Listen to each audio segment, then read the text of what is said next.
Hello student, welcome to I science.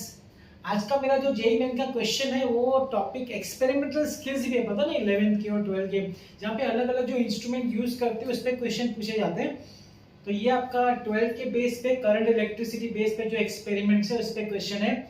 2023 का है, बड़ा इंटरेस्टिंग क्वेश्चन है। डायग्राम दिया गया है सर्किट और आपको बताना है कौन सा सर्किट डायग्राम इजी करेक्ट है। ऐसे लगेगा कि इजी है, लेकिन थोड़ा सा कंसेप्ट अगर वीक होगा ना तो आपसे 100% रॉन्ग होने वाला है। ठीक है, देखते हैं क्या क्वेश्चन है। और इसके बाद याद रखिएगा, मैं वो थोड़ा सा एडवाइस जो देता हूँ हर बार कि आप क्या करें कि जिससे आपका एक अच्छा परसेंटाइल आए, उसको भी देखना मत भूलिएगा। ठीक है, okay. A student is provided with a variable resistor voltage source, ये आपका सब में वोल्टेज सोर्स है। और टेस्ट रजिस्टर आरटी, ये आरटी है, आरटी आरटी आरटी, मतलब इसी को टेस्ट करना है ओम्स लॉ के हिसाब से। दो आइडेंटिकल गैल्वानोमीटर है, G1 G2 and to additional resistors. अभी पर इस पे ध्यान दीजिएगा, बड़ी इंपॉर्टेंट चीज है ये। R1 है 10 मेगा ओम, मेगा, और R2 तो कितना कम है, 0.001 ओम, बहुत ही कम है। ठीक है, इस एक्सपेरिमेंट के लिए तो वेरीफाई करना है ओम्स लॉ। तो कौन सा सबसे बेस्ट सर्किट है ओम्स लॉ वेरीफाई करने का। अब देखिए यहाँ पे गैल्वानोमीटर काम क्या है, what is the use of galvanometer. आप जानते हो कि गैल्वानोमीटर काम है एज एन एमीटर, हमने पढ़ा है, या फिर as a voltmeter. Galvanometer you can use an ammeter to measure current flowing through the circuit and ammeter to measure voltage across. ठीक, अच्छा, एक अच्छा एमीटर कब माना जाएगा, एमीटर का अच्छा एमीटर जिसका जीरो रेजिस्टेंस होगा, जीरो, नो रेजिस्टेंस, पूरा करंट उसमें से पास होगा। उसको करंट मेजर करना है, रेजिस्टेंस होगा तो पूरा करंट नहीं पास होगा, तो कैसे मेजर करेगा। मतलब उसका रेजिस्टेंस मिनिमम होना चाहिए। जीरो तो अच्छा है आइडियली, लेकिन मिनिमम होना चाहिए। और वोल्टमीटर में से तो करंट नहीं पास होना चाहिए, क्योंकि उसको पोटेंशियल डिफरेंस मेजर करना है। तो इसका होना चाहिए इनफाइनाइट रेजिस्टेंस। ये आइडियली बात कर रहा हूं मैं, आइडियल होता नहीं है तो आप बोल सकते हो हाई रेजिस्टेंस होना चाहिए, हाई, एकदम हाई। तो गैल्वानोमीटर जहां पे, इस सर्किट में आपको क्या देखना है, गैल्वानोमीटर जिस जगह पे एमीटर का काम कर रहा है वहां पे मिनिमम रेजिस्टेंस होना चाहिए, और जिस जगह पे गैल्वानोमीटर वोल्टमीटर का काम कर रहा है वहां पे इनफाइनाइट, मतलब वहां पे R1 होना चाहिए। मेरी बात समझिए, R1, और इधर होना चाहिए R2। समझ रहे हैं ना। तो सर्किट में आपको ये देखना है कि किस जगह पे गैल्वानोमीटर एमीटर काम कर रहा है वहां पे R2 कनेक्ट होना चाहिए, और जिस जगह पे गैल्वानोमीटर वोल्टमीटर काम कर रहा है उस जगह पे R1 कनेक्ट होना चाहिए। बस यही आइडेंटिफाई अगर आप कर लिए, आपका तो प्रॉब्लम सॉल्व हो जाएगा, है ना। ठीक, तो चलिए देखें किधर हम लोग पता कर सकते हैं। अगर आप देखें तो मैं आपको फिर डायरेक्टली आंसर पहले बता दूं, बाद में हम लोग डिस्कस कर लेंगे क्यों राइट है। अब आंसर देखिए सी है, मैं बताता हूं कैसे। अब यहाँ पे R1 है, R1 मतलब हाई रेजिस्टेंस।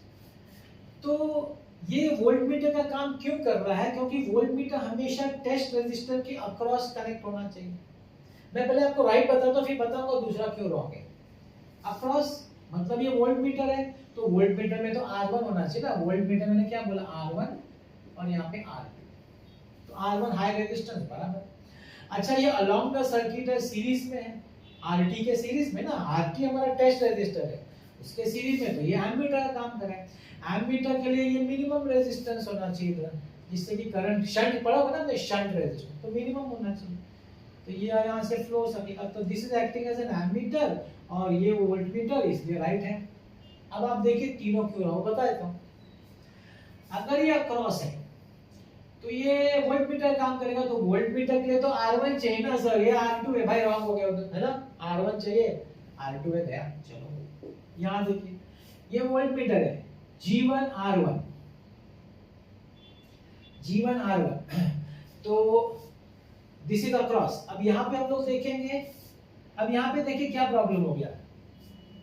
इस जगह पे आप बोलेंगे ये राइट है, हाँ मैं बोलूंगा ये सॉरी, ये आपने पैरेलल कनेक्ट कर दिया। यहाँ पे देखिए रेजिस्टेंस अगर आपको इसका बढ़ाना है, आपका ये वोल्टमीटर काम कर रहा है, अगर आपको इसका रेजिस्टेंस बढ़ाना है तो आपको तो सीरीज में कनेक्ट करना पड़ेगा। यहाँ देखिए सीरीज में, यहाँ तो इसको पैरेलल में कनेक्ट कर दिया, पैरेलल में कनेक्ट कर दिया तो इसका रेजिस्टेंस बढ़ेगा नहीं, घट जाएगा। आपको क्या करना पड़ेगा, अगर आपको वोल्ट मीटर काम करना है तो आपको हाई रेजिस्टेंस सीरीज में, आपने पढ़ा होगा ना galvanometer as a voltmeter, वहाँ पढ़ा होगा कि गैल्वेनोमीटर की सीरीज में कनेक्ट होना चाहिए। ये मैं लिखना बताना भूल गया, मैं लिख देता हूँ। एमसीजी को आपको सीरीज में कनेक्ट करना पड़ेगा हाई रेजिस्टेंस, और यहाँ पे आपको पैरेलल का शंट होता है ना इसका शंट। तो यहाँ पे देखिए रेजिस्ट वोल्ट मीटर काम करे लेकिन पैरेलल में, विच इज रॉन्ग, ये भी रॉन्ग। यहाँ पे भी प्रॉब्लम क्या है, यहाँ पे पैरेलल है वापस, ये भी रॉन्ग ही। एक्चुअली इस देखो सीरीज होना चाहिए, एक ही जगह सीरीज दिखा रहा है, नहीं तो सब जगह तो पैरेलल दिखा रहा है, तो ऐसे ही रॉन्ग हो गया। ये भी पैरेलल दिखा रहा है, पैरेलल पैरेलल जो कि सीरीज होना चाहिए, दैट इज व्हाई।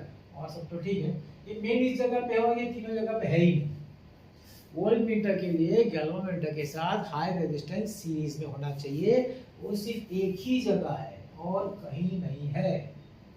हो गया, बस यही है इस क्वेश्चन में। इजी था लेकिन अगर थोड़ा सा कंफ्यूजिंग हो जाएगा, थोड़ा सा अगर आप ध्यान देंगे तो शायद आपसे थोड़ा सा गलती हो जाए, हो सकती है गलती। हमने बोला मस्त क्वेश्चन तो बड़ा अच्छा बना, सोच समझ जिसने बनाया कि सामने वाले को कैसे ट्रिकी में फंसा दो मामला, है ना।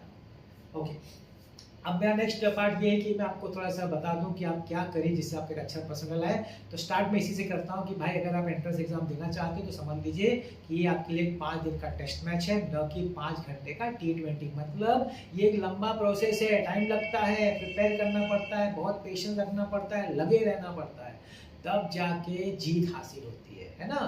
तुरंत नहीं मिलेगा रिजल्ट, मैं मेरे को 15 दिन 2 महीना नहीं। अच्छा, मेरे एक्सपीरियंस से मैं समझता हूँ कि 4 चीज़ अगर आप करें ना तो बस और कुछ करने की जरूरत नहीं। पहला है फॉर्मूला बुक, खुद का हाथ का लिखा फॉर्मूला बुक बनाइए, खुद का, किसी का कॉपी मत करिए, खुद का जो पढ़ाया जाए ना, लिखते रहने का, हेल्प लेने का, टीचर को दिखा देने का नहीं, खुद का बनाए, रोज बनाने का, रोज पढ़ाते जाए बनाते जाओ, पढ़, और रोज रीड भी करने का, और सिर्फ उस दिन का नहीं, स्टार्टिंग से रीड करने का, जब भी फ्री टाइम हो, सोने से पहले, ट्रैवलिंग में रखने का बुक रीड करने का, जब भी फ्री हो रीड।